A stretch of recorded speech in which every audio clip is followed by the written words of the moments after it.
So what are we expecting to hear from the European Union when they come out with an official statement?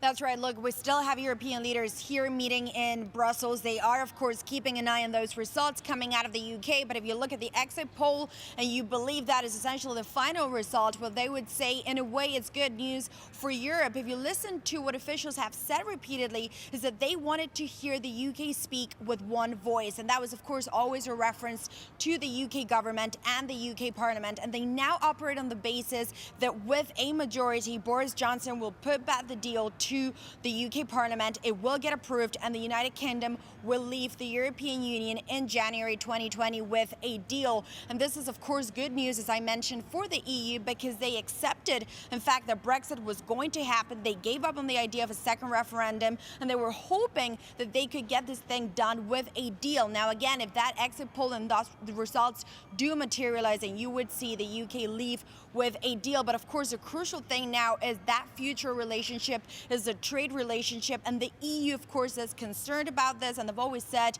in a way, this was just the start. This was just the easy part. What really matters is a trade deal, the future relationship. And of course, one line that I keep hearing many times from officials here is that they do not want to be undercut by a UK that leaves the EU, that no longer plays by the EU rules, and that perhaps becomes a competitor when it comes to trade going forward.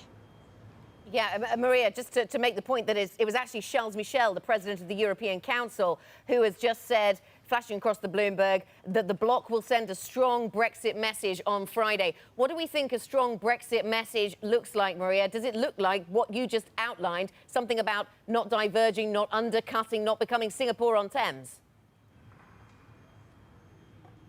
Exactly, Anna. And European leaders, again, back for day two tomorrow. Of course, that's when we will be getting reaction to the final result. And one of the things that I've heard tonight is exactly just that. You know, they want to have a fair and close relationship with the UK. They'll always tell you we want to remain good allies and we want to do this in good faith. But we also need to be aware that ultimately the UK will become a competitor, in particular when you look at business, when you look at trade with the EU. And they want to be mindful of that. And they're also, I would say, not worried, but they do have a very different take on the timeline going forward. They do believe that if you want to get a comprehensive trade deal, and we're talking about a deal that will essentially affect all of the industries in the EU, you're perhaps going to need more time. And the idea that perhaps we could get this trade deal done by the end of next year, officials here are skeptical about that.